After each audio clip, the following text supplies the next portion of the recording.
저는 어려서부터 믿는 가정에서 태어나서 주일학교, 중고등부, 청년부를 지나면서 계속 신앙의 가정 안에서 신앙생활을 하며 지냈습니다. 그러다가 신학교에 들어가게 되었고 전도사 생활을 시작했습니다. 제가 어려서부터 전도사 시작할 때까지 신앙생활을 늘 하면서 믿음을 많이는 몰라도 성경을 그래도 조금 알고 신앙에 대해서 그래도 남들의 크게 뒤처진다라고는 생각하지 않고 제대로 바르게 잘하고 있었다라고 생각했습니다. 그러다가 한번 개인적으로 제 신앙에 대해서 깜짝 놀라게 되는 기회가 있었습니다. 전사 초년 시절에 이제 학교에 다니면서 책을 읽었는데 책 제목이 세계 종교사라는 책이었습니다. 그 책에서 조로아스터교, 유대교, 기독교, 이슬람교, 기타 동양의 종교들에 대해서 소개하고 있었습니다.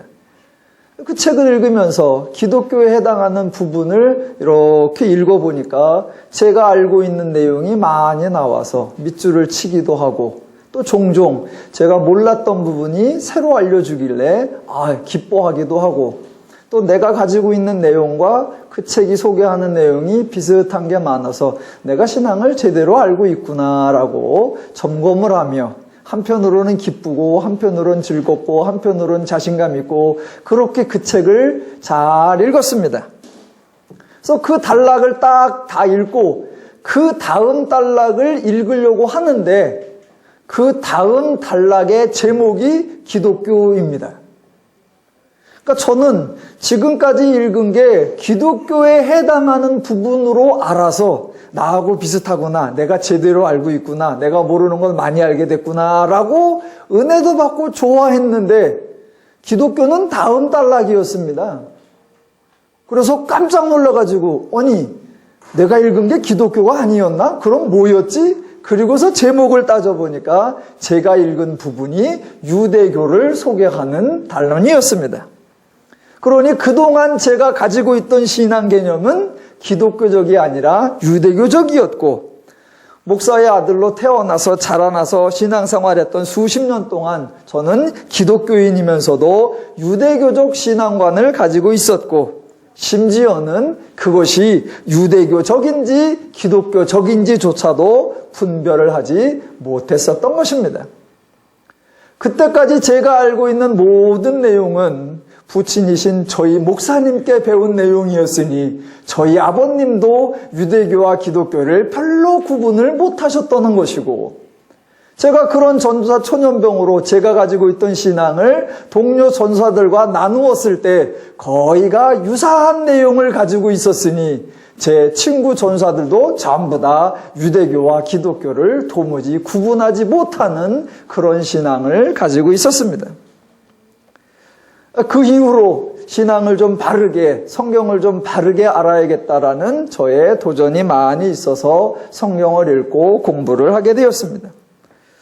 근래에 제가 설교하는 내용 중에는 타종교와 비교하는 내용, 우상종교, 죄종교, 이방종교와 비교하는 내용이 자주 등장합니다. 왜냐하면 기독교인이면서도 기독교를 모르고 성도이면서도 성도다움을 전혀 모르고 누리지 못하는 것이 안타깝기 때문입니다.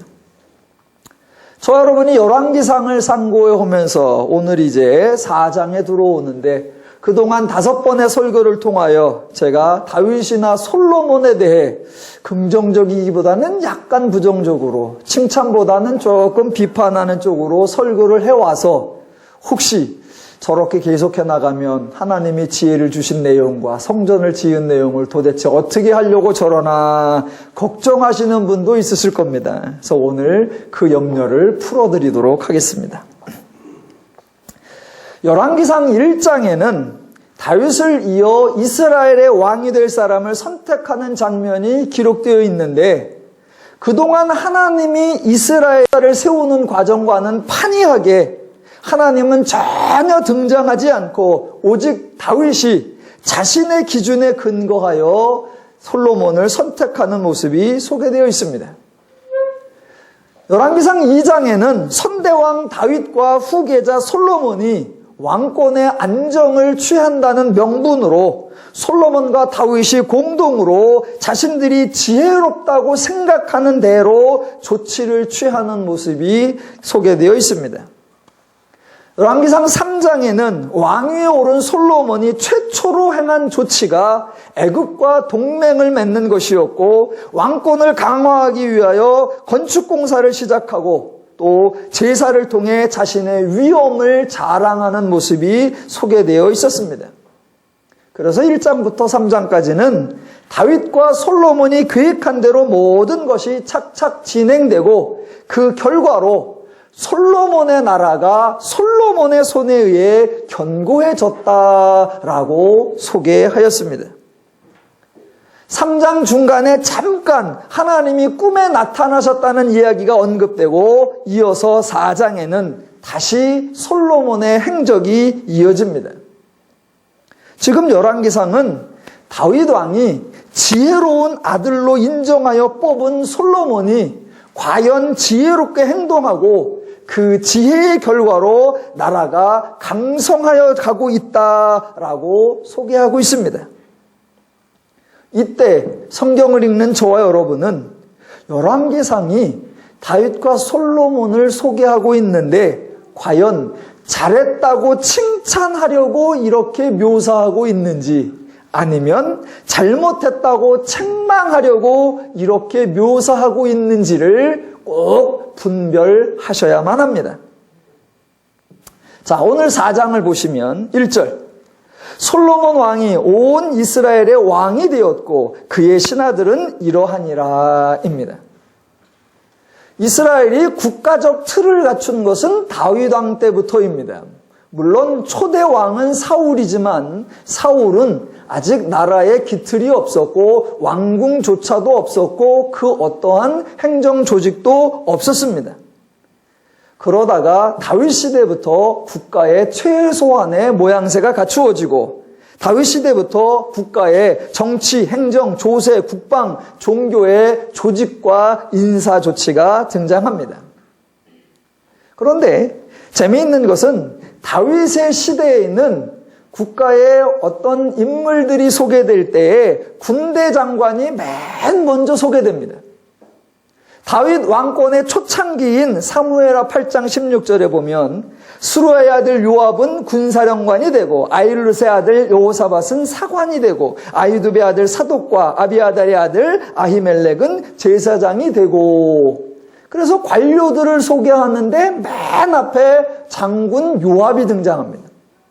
또 다윗의 정권 말기인 사무엘하 20장 23절에는 요압은 이스라엘 온 군대의 지휘관이 되고 여호야다의 아들 브나야는 그렛 사람과 블렛 사람의 지휘관이 되고, 여전히 다윗 정권 말기에도 군대 장관이 맨 먼저 등장합니다. 많은 전쟁을 치르면서 영토를 확장하고 국가의 기틀을 다지던 시대이다 보니 당연히 장수가 선대받았던 것 같습니다. 그렇게 다윗 왕의 공로 덕분에 나라가 안정되었기에 솔로몬의 시대에는 행정 조직이나 인사가 소개될 때에 장수가 앞에 나오는 것이 아니라 행정가가 맨 앞에 나옵니다. 그래서 4장 2절에 보면 그의 신하들은 이러하니라 사독의 아들 아사리아는 제사장이요 라고 되어 있는데, 이 제사장이 사실은 행정관입니다. 그리고 실제 제사장은 5절에 가보면 나단의 아들 사붓은 제사장이니 여기가 등장합니다. 그래서 이제 국가의 틀이 갖춰졌기 때문에 행정관이 제일 먼저 등장하고 기타 여러 가지 직제들도 소개됩니다. 그래서 3절에 보면 서기관과 사관이 등장하고 4절에는 군사령관과 제사장이 등장하고 5장에는 지방관장의 두령, 6장에는 국내 대신과 노동감독관이 등장하고 7절부터 길게 19절까지에는 지방관장이 소개되어 왕궁에 물품을 조달하는 업무를 행하고 있음을 알려줍니다. 그래서 4장을 이렇게 읽어보면 누가 봐도 나라가 이제 튼튼해졌구나 라는 것을 느낄 수 있습니다. 솔로몬의 나라가 이렇게 견고하여졌다면 이렇게 잘 조직된 나라에서 어떠한 일들이 벌어지고 있을까? 그 모습을 소개하는 것이 20절부터 28절까지에 등장합니다.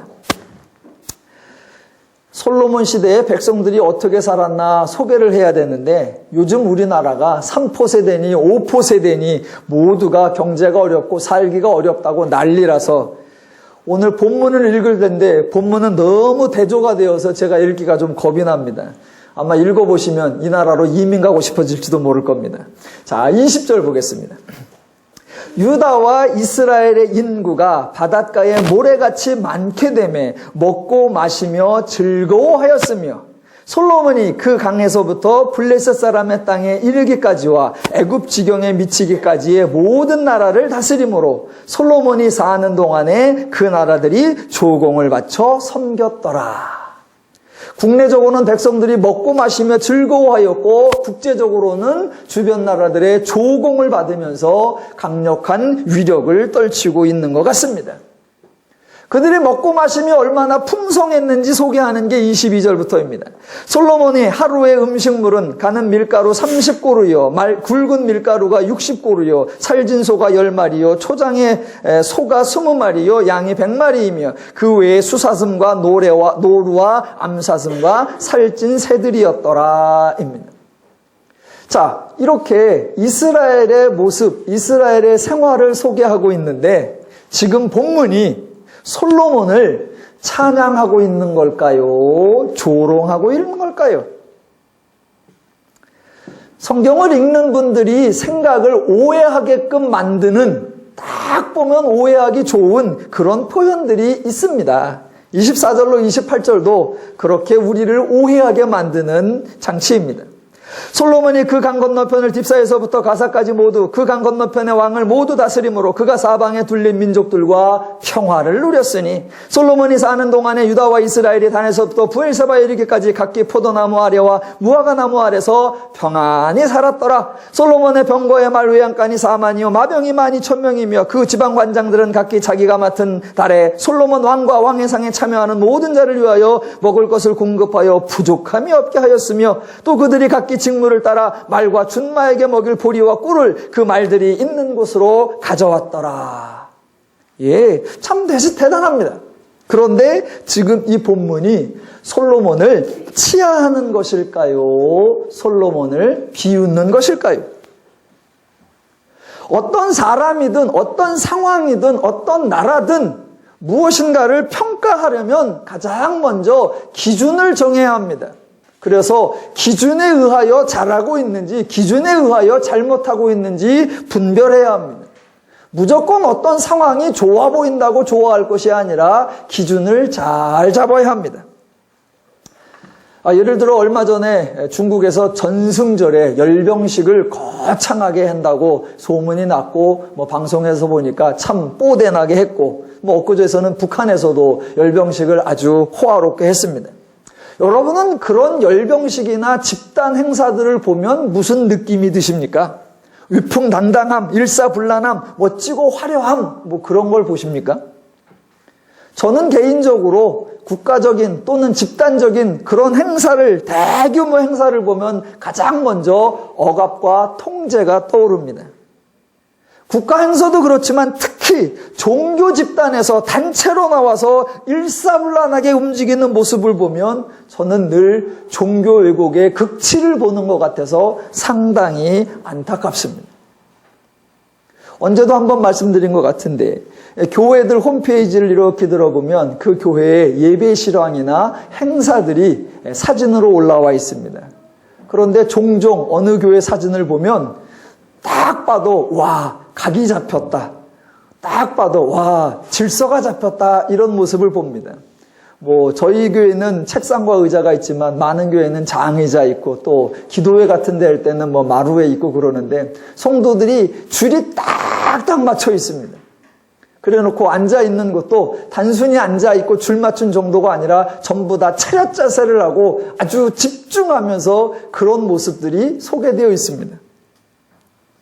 저는 그런 모습을 보면 야, 저 교회는 목사의 말빨이 쓰는구나. 야, 저 교회는 일사불란하구나. 저 교회는 지시가 따르는구나. 그런 것이 기쁜 것이 아니라 늘 슬픕니다.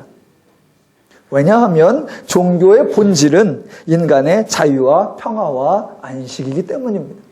더 나아가 기독교의 본질, 성경에 나타난 하나님 종교의 본질은 죄를 이기고 하나님의 은혜와 하나님의 원리에 근거한 인간의 행복입니다. 그것도 특정인만의 행복이 아니고 특정 나라나 특정한 민족만의 행복이 아니라 모든 사람이 자유와 평화와 안식을 누리는 것입니다. 그래서 성경은 당연히 인간이 얼마나 번성하였는가, 인간의 공동체가 얼마나 부유하고 강성한가, 그것을 자랑스럽게 드러내지 않습니다.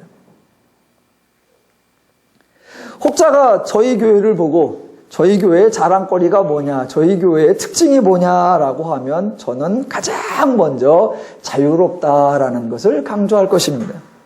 제 개인적인 기억에 의하면 성도 여러분을 이래야 한다 저래야 한다라고 통제하거나 억압하거나 조정을 하려고 했던 기억이 없는 것 같습니다.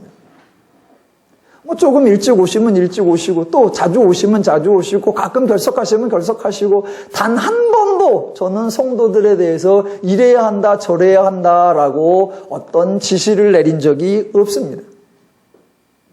또 교회에 행사를 하지도 않지만 행사를 하는 경우에도 제가 절대로 하지 않는 것 중에 하나가 뭐냐? 바로 경쟁을 시키는 겁니다. 찬송가 경연대회 아니요. 성경 암송대회 아니요. 전도왕대회 아니요. 단 한 번도 경쟁을 시킨 것이 없고 그러다 보니 자연스럽게 비교를 한 적도 없고 평가를 한 적도 없습니다. 왜냐하면 신앙은 하나님의 은혜를 받고 하나님의 사랑을 받고 하나님의 복을 받고 그 하나님이 감사하여 스스로 자원하여 기쁨으로 하나님 전에 나오고 기쁨으로 하나님의 뜻을 따르는 그것이 핵심이기 때문입니다. 그래서 단 한 번도 경쟁할 이유가 없고 저는 평가를 하지 않습니다. 왜? 평가해야 할 이유가 없습니다. 각 사람이 하나님께로 받은 은혜에 근거하여 자기가 할 수 있는 만큼 하는 것, 그것으로 충분하기 때문입니다.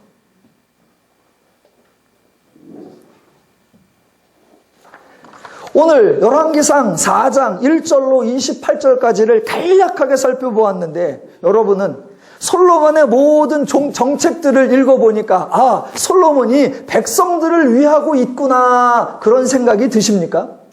솔로몬의 부귀 영화가 소개되었는데 솔로몬의 그 부귀 영화가 백성들과 공유되고 있구나 그런 느낌이 드십니까? 신명기 17장에 하나님의 정해주신 왕의 제도가 있는데 솔로몬이 행하는 모든 일들이 하나님이 정해주신 왕의 제도와 일치하는 것 같구나 그런 동의가 되십니까? 다윗의 경우에는 통치 말년에 자신의 국가가 부국 강성한 모습에 다윗 스스로 뿌듯함을 느꼈습니다. 그래서 직접 자기의 나라를 확인해 보고 싶어서 인구조사를 실시했습니다. 다윗으로는 자기가 나라의 기틀을 세우고 왕궁을 세우고 정치 관료 국방 여러 가지 튼튼하게 세워놨으니 자기가 이루어놓은 업적을 확인하고 싶어서 그렇게 인구조사를 하려고 했는데 바로 그 인구조사에 하나님께서는 함께 기뻐하고 함께 즐거워했느냐? 아니요. 하나님은 진노하셨습니다. 왜냐하면 다윗이 생각하는 이스라엘에 대한 기준과 하나님이 기대하시는 이스라엘의 기준이 전혀 달랐기 때문에 다윗이 확인하려고 하는 이스라엘의 모습과 하나님이 확인하려고 하는 이스라엘의 모습이 완전히 달랐습니다. 지금 열왕기상 4장에서 솔로몬의 조치들과 솔로몬의 업적들을 소개한 내용들은 하나님이 기대하고 하나님이 꿈꾸는 모습이 아니라 세상 사람들이 생각하는 부국 강병이요 세상 사람들이 기대하는 국태민안에 불과합니다.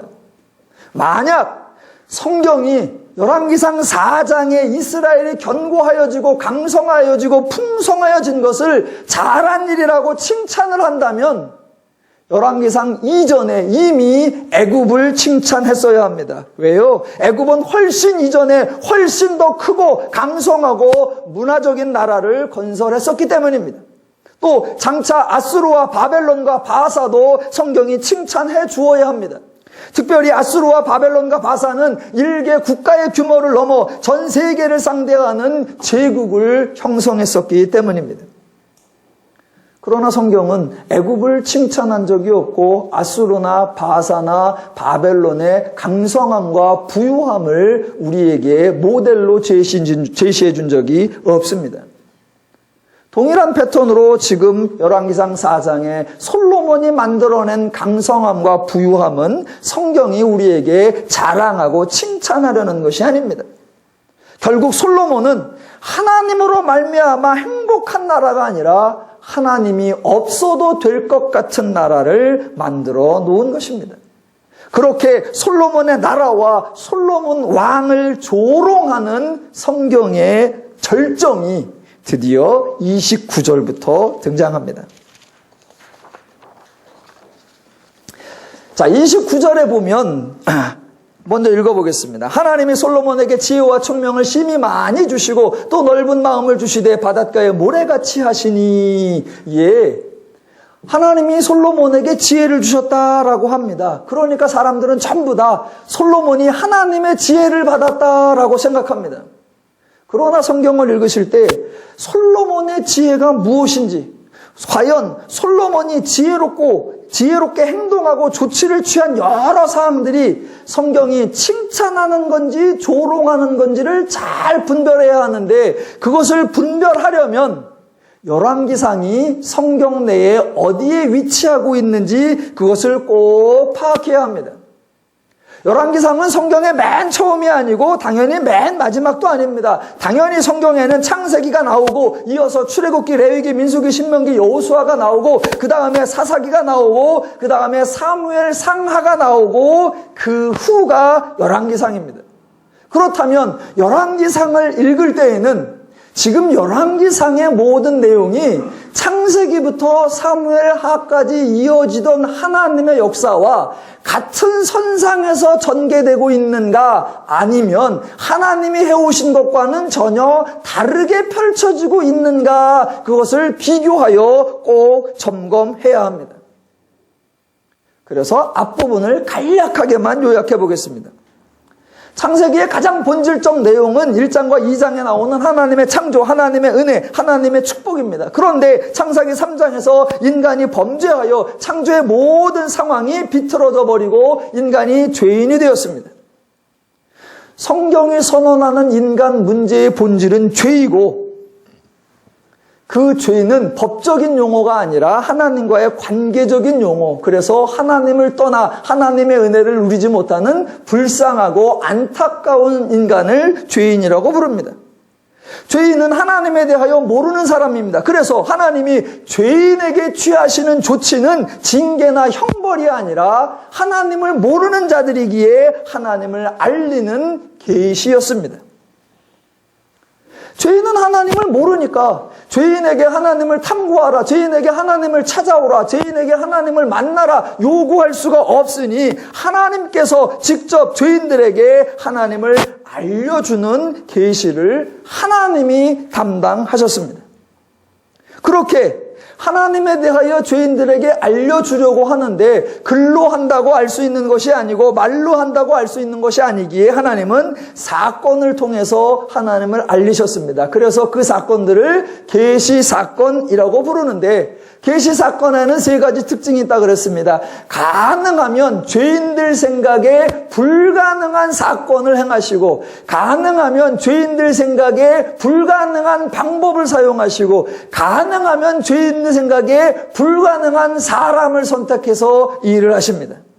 그렇게 삼중으로 불가능한 일이 이루어질 때에야, 하나님은 하실 수 있구나, 하나님은 우리와 다르고, 하나님은 우리와 능력이 다르고, 우리와 가치가 다르고, 우리와 방법이 다르고, 하나님은 말씀하시는 대로 행하시는 분이구나, 그 하나님을 알게 하기 때문입니다.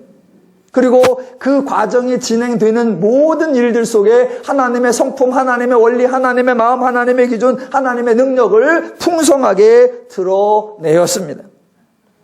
그러한 하나님의 계시 사역이 창세기 12장에서 하나님의 아브라함을 찾아와 세 가지 사역, 즉 복이 되는 것, 민족을 이루는 것, 땅을 주시는 것을 맹세하는 것으로 시작하고 그 완성이 여호수아 24장에서 드디어 이스라엘 민족이 가나안 땅에 사는 것으로 종결됩니다. 그래서 하나님의 계시 사건이 완성된 여호수아의 마지막에서 우리들에게 보여주는 이스라엘의 모습은 고대 근동에서 가장 큰 나라가 아니고, 가장 번성한 나라가 아니고, 가장 부유한 나라가 아니고, 가장 강력한 나라가 아니고, 주변의 모든 나라들로부터 조공을 받는 그런 나라가 아니고, 행정 조직과 조세 제도와 군사 체계가 정교하게 확립된 나라가 아닙니다.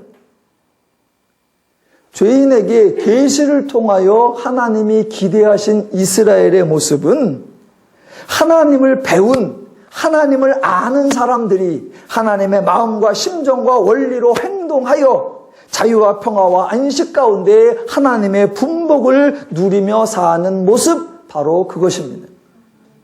그래서 하나님이 기대하시는 이스라엘의 모습은 하나님이 없어도 될 만큼 강성한 나라가 아니라 하나님이 없으면 도무지 설명할 수 없는 나라, 하나님이어야만 이해가 되는 나라, 그것이 성경이 기대하는 모습이었습니다.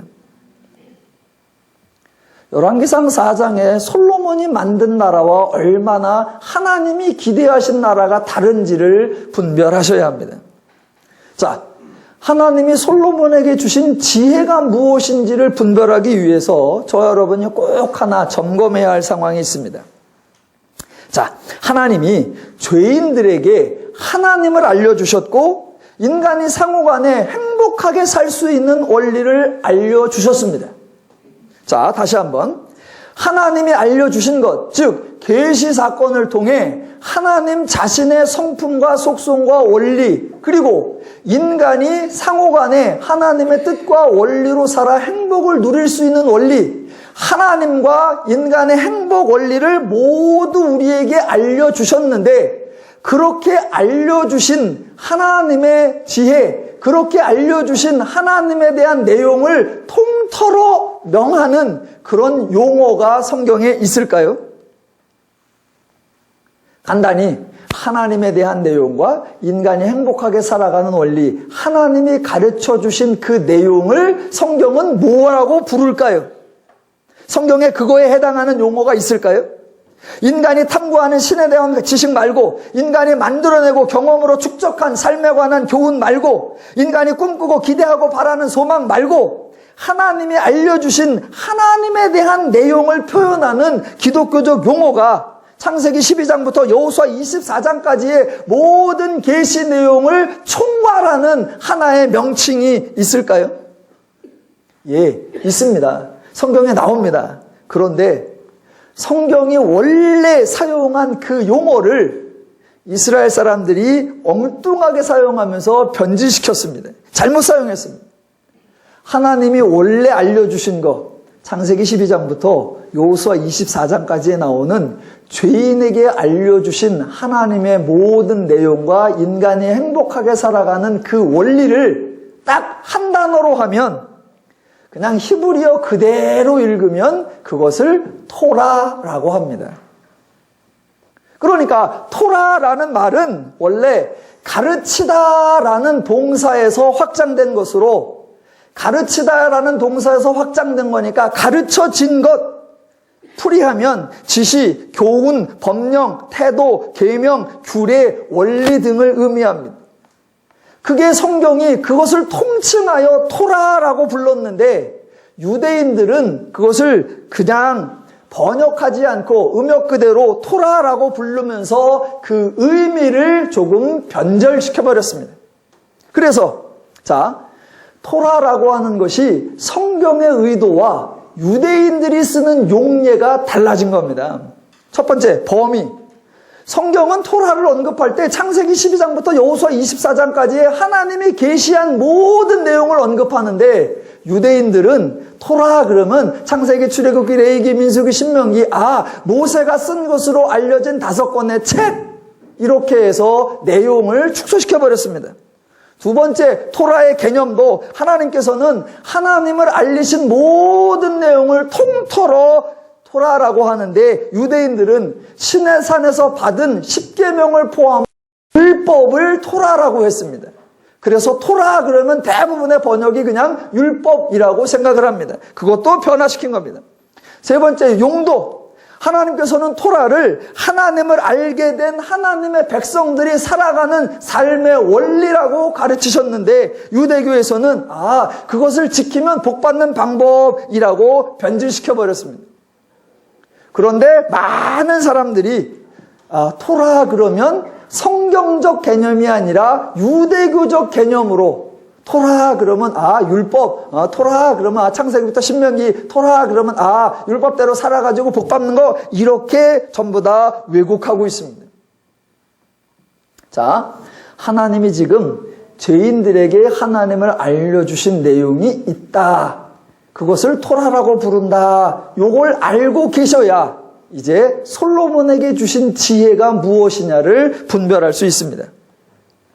여기서 용어를 좀 정리하고 가겠습니다.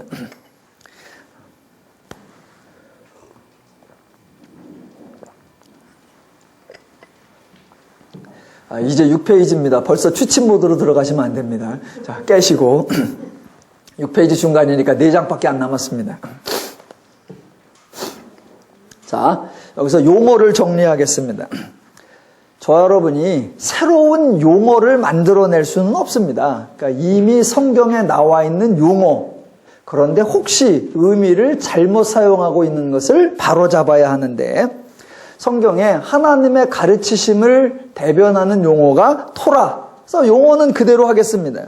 그래서 우리말 성경에는 토라라고 이렇게 기록되어 있지 않고 가장 대표적으로 율법이라고 기록되어 있고, 다른 경우에는 계명 또는 규례 또는 명령이라고 번역되어 있습니다. 만약 저에게 토라를 번역해서 사용하라라고 하는 기회가 주어진다면, 저는 문자적으로 번역하기보다는 의미적으로 번역해서 이것은 하나님의 가르침이다라는 것을 강조하기 위해서 저 같으면 계시 또는 진리라고 번역을 하겠습니다. 그러나 저에게 그렇게 번역할 수 있는 기회를 얻을 리가 만무이기 때문에 용어로는 그냥 토라라고 하고, 대신 그 개념은 유대인들이 생각하는 그런 방식이 아니라 하나님이 계시하신 하나님에 대한 내용과 하나님의 백성들이 행복하게 살아가는 원리, 그거라고 저희가 정의를 내리고 이제 설교를 이어가 보겠습니다. 하나님께서 죄인들에게 하나님을 알리고 인간이 행복하게 살 수 있는 하나님의 가르침, 즉 토라를 주셨기 때문에 이 토라에는 3가지 특징이 있습니다. 첫 번째, 이 토라는 당연히 하나님으로부터 기인한 것입니다. 하나님의 계시요 하나님의 진리이기 때문에 하나님이 주신 겁니다. 하나님 이외에 그 어떤 인간도 첨가한 것이 없고 시대나 상황이 달라졌다고 개정한 적이 없습니다. 모세가 추가한 적이 없고, 다윗이 그때에는 광야에 살았지만 지금은 왕궁에 살으니까 이제 상황이 바뀌어졌으니까 바꿔야 된다, 그런 적이 없고, 심지어는 예수님조차도 토라를 개정하거나 추가하지 않고 온전히 완성하러 오셨다라고 선언하셨습니다. 토라의 특징 두 번째, 이 토라, 하나님 말씀, 하나님의 계시, 하나님의 진리는 죄를 이기는 것입니다. 하나님의 말씀은 죄를 이기는 거예요. 인간의 문제를 죄로 보기 때문에 하나님은 죄를 이겨야 행복하다라고 선언하셨기 때문에 죄를 이길 수 있는 하나님의 원리, 죄를 이길 수 있는 하나님의 마음을 알려주신 겁니다. 그래서 토라를 따르고 토라대로 순종하고 토라대로 행하고 토라대로 살면 죄를 이기는 겁니다. 그런데 많은 사람들이 여기서 다 혼돈해버립니다. 하나님 말씀을 따르고 하나님 말씀에 순종하기를 원해놓고도 엉뚱하고 이상한 결과를 받으려고 한단 말입니다. 하나님 원리대로 살면, 하나님 말씀대로 살면 죄를 이기게 되고, 죄를 이기면 당연히 하나님의 열매가 맺어지는 거예요. 그 하나님의 열매 뭐라고 나옵니까? 사랑과 희락과 화평과 오래 참음과 자비와 양선과 충성과 온유와 절제가 맺어진다라고 합니다. 성경이 우리에게 기대하는 거, 성경이 우리에게 약속하는 거, 성경이 우리에게 보장하는 거, 토라를 통하여, 하나님 말씀을 통하여 죄를 이기고 그 하나님의 성품, 하나님의 열매가 맺어지기를 기대하는 겁니다.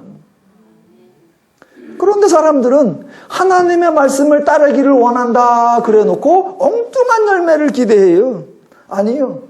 자, 하나님 말씀의 특징 첫 번째, 하나님으로부터 기인했다. 두 번째, 그것은 죄를 이기는 거다. 세 번째, 토라의 세 번째 특징은 완성되었다라는 겁니다.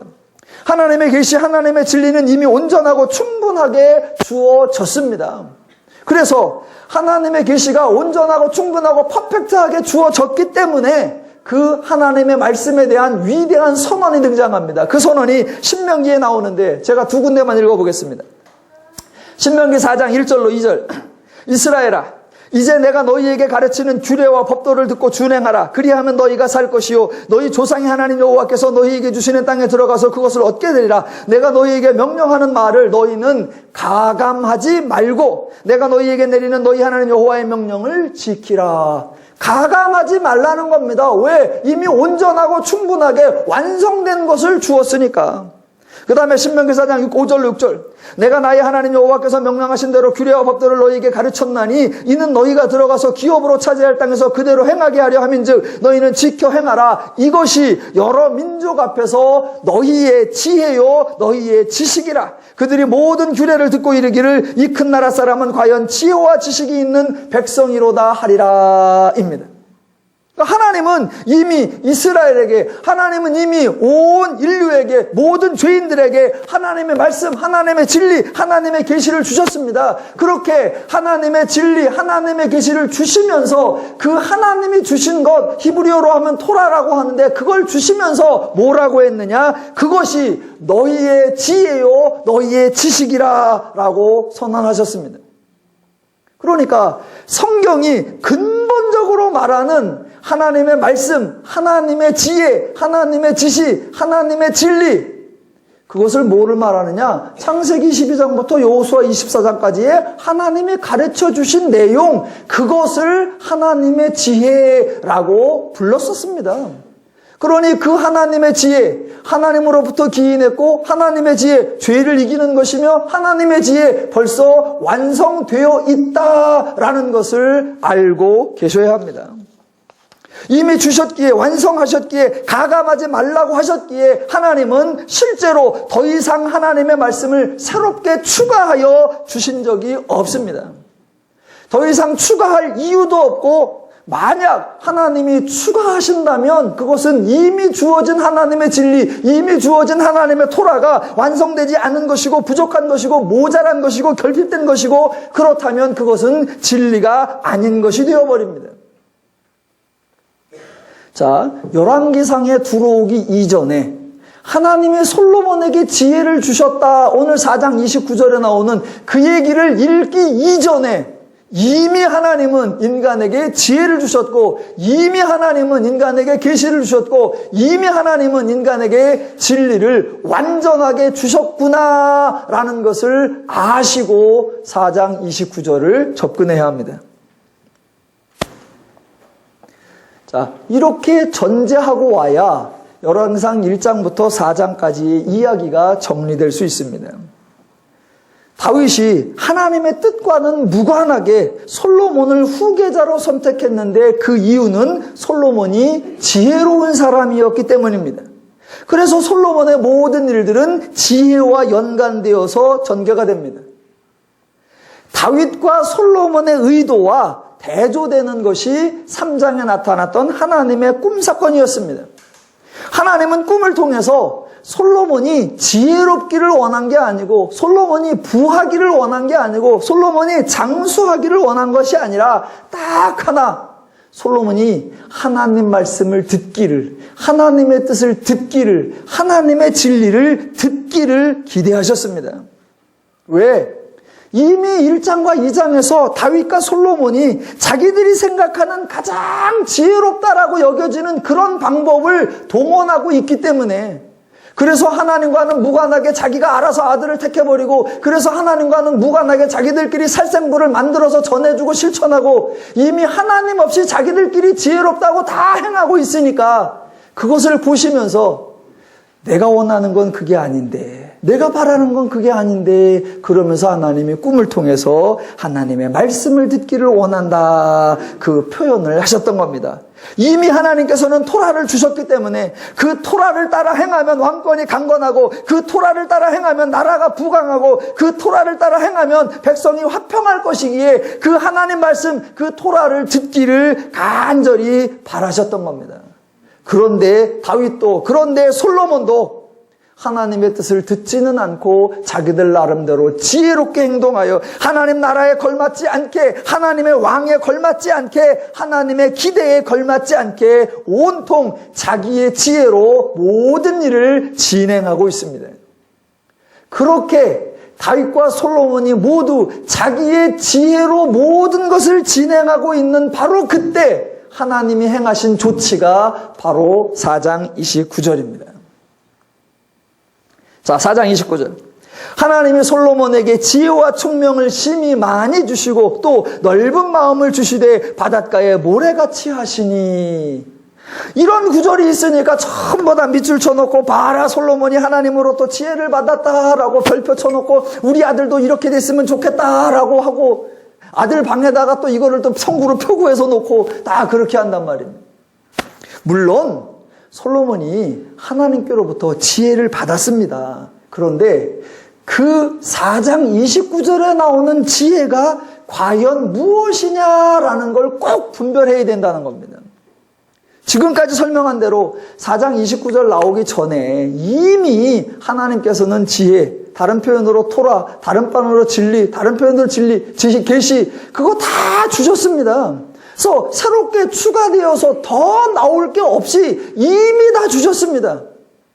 그런데 느닷없이 왜 갑자기 4장 29절에서 하나님께서 솔로몬에게 지혜와 총명을 주셨다고 하는데, 그렇다면 이미 주신 지혜는 뭐고 지금 솔로몬에게 주시는 이 지혜와 총명은 도대체 뭐냐, 이것을 여러분은 궁금해 하셔야 합니다.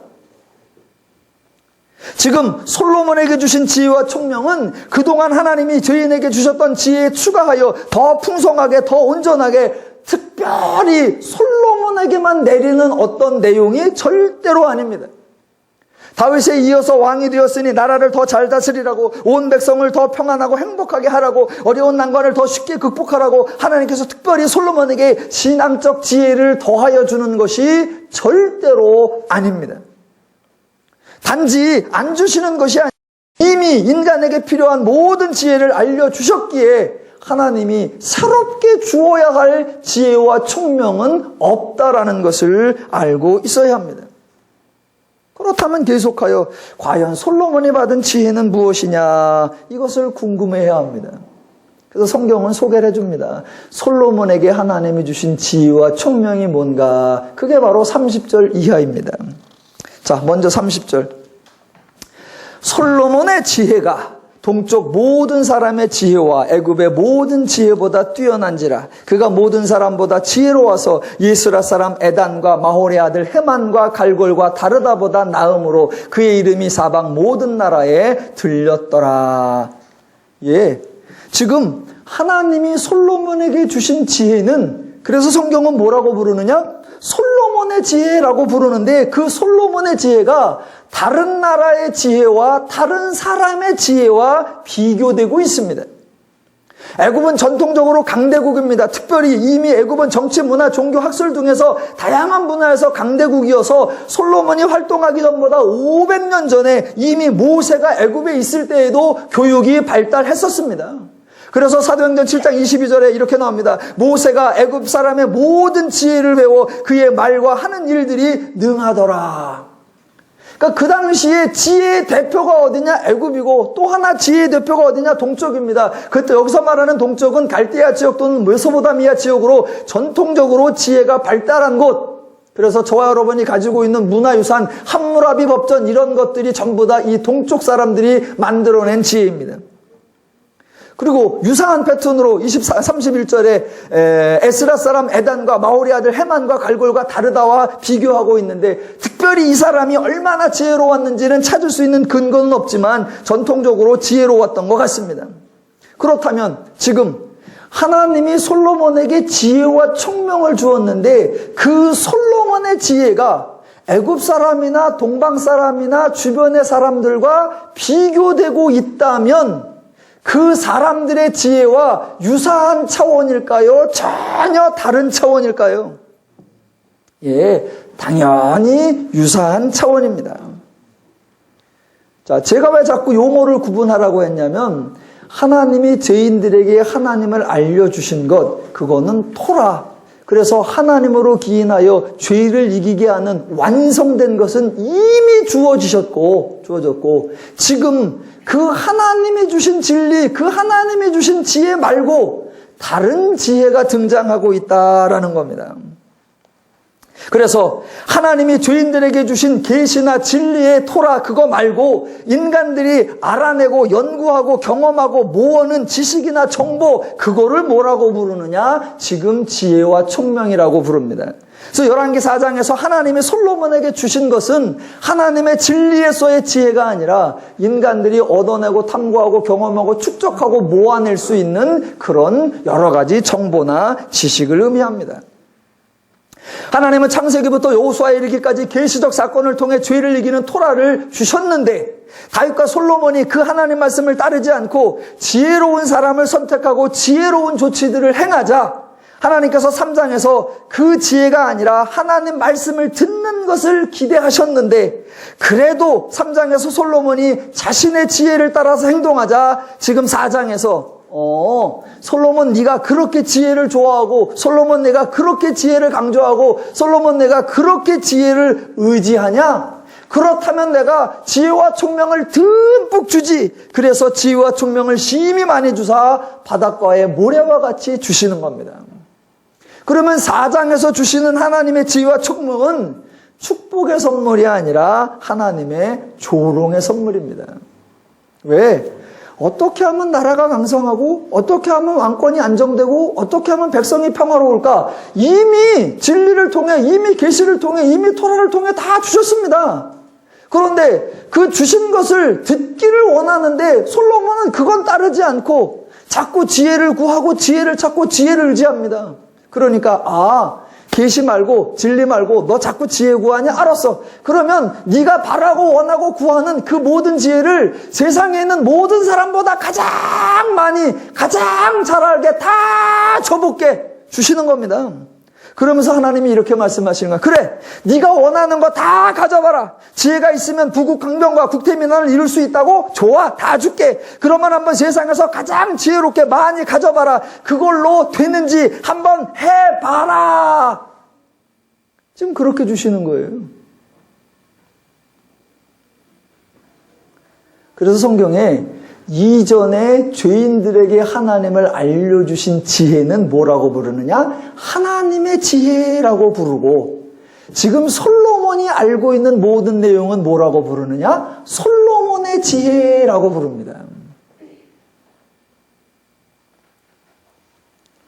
자, 그래서 하나님이 지혜와 총명을 줬는데 그거는 진리가 아니고 계시가 아니고 솔로몬이 생각하는 지식이에요. 그래서 다른 사람들과 비교가 가능한 거 하나 더 볼까요? 솔로몬의 지혜에 대한 설명 두 번째가 32절부터입니다.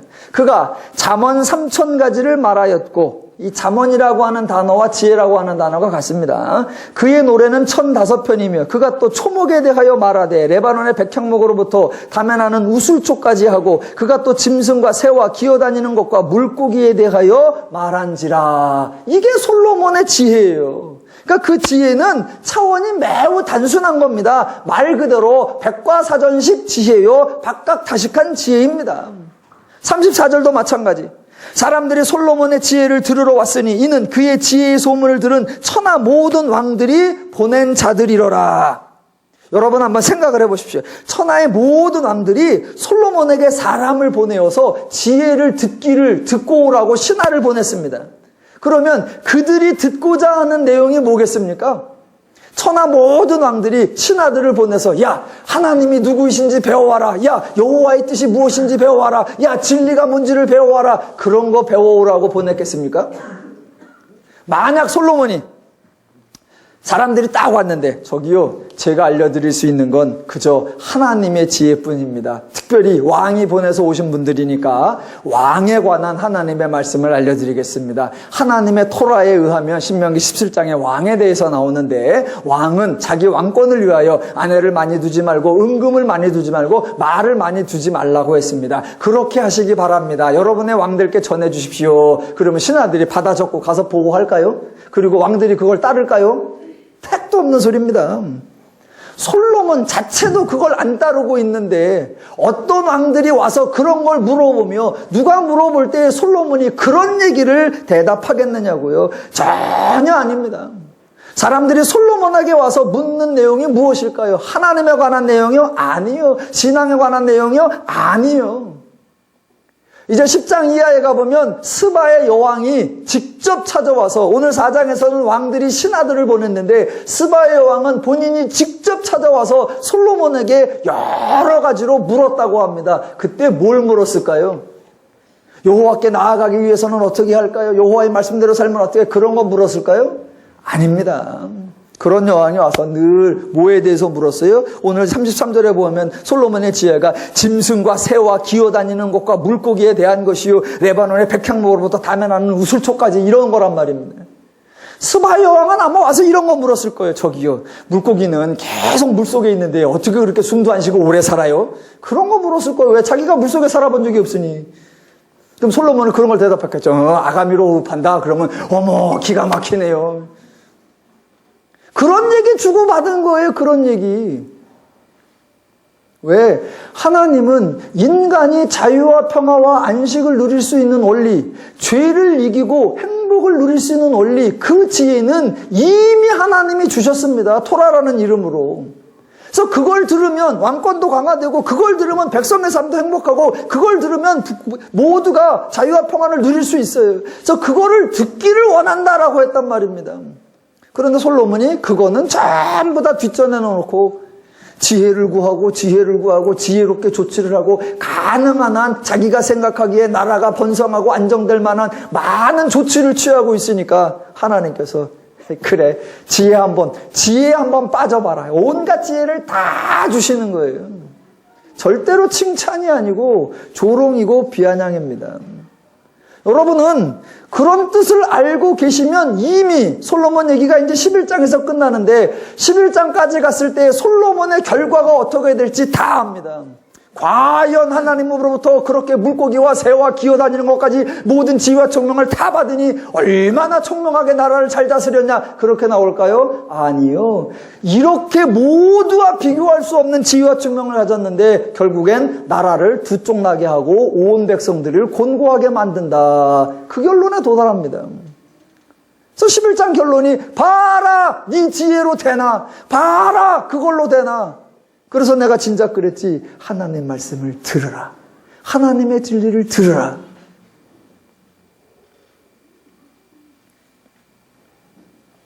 솔로몬이 백향목부터 우술초까지 새와 기어다니는 것과 곤충과 물고기와 모든 걸 다 말했다고 하는데, 잠언을 1000몇 개를 짓고 노래를 졌다고 그러는데, 여러분, 잠언으로 죄를 이길 수 있습니까? 여러분, 노래로 죄를 이길 수 있습니까?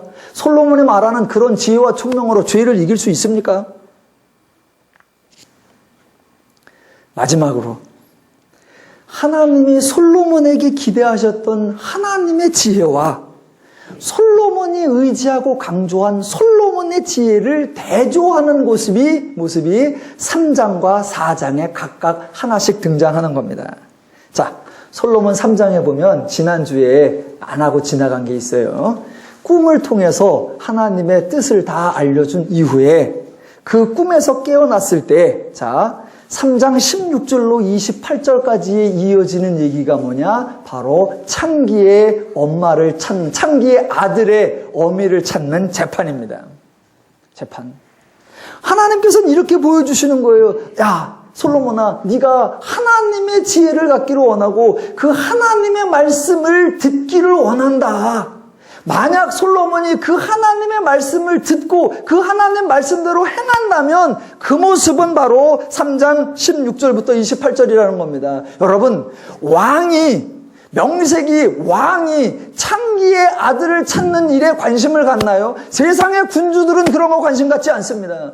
그런데 하나님은, 하나님의 왕은 권세를 부리는 왕이 아니요, 하나님의 왕은 부귀영화를 누리는 것이 아니라 하나님에 의하여 세움받은 사람은 하나님의 백성들의 자유와 평화와 안식을 돌보아 주어야 한다. 그러니 네가 왕이라는 직위에 상관하지 말고 백성의 소리를 들어 저들의 억울함과 저들의 분열과 저들의 갈등과 저의 싸움을 들어주고 풀어주어서 그들이 자유와 평화와 안식을 누리도록 하라.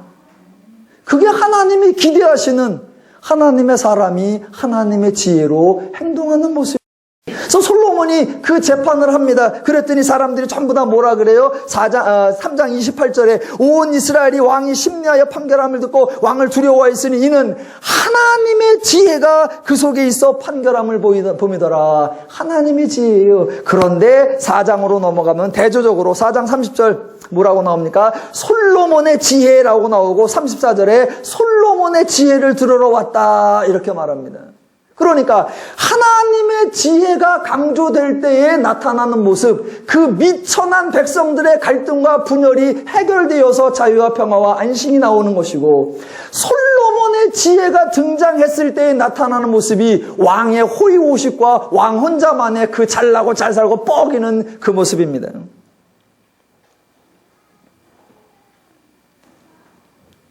백성은 온데간데 없고 오직 왕만.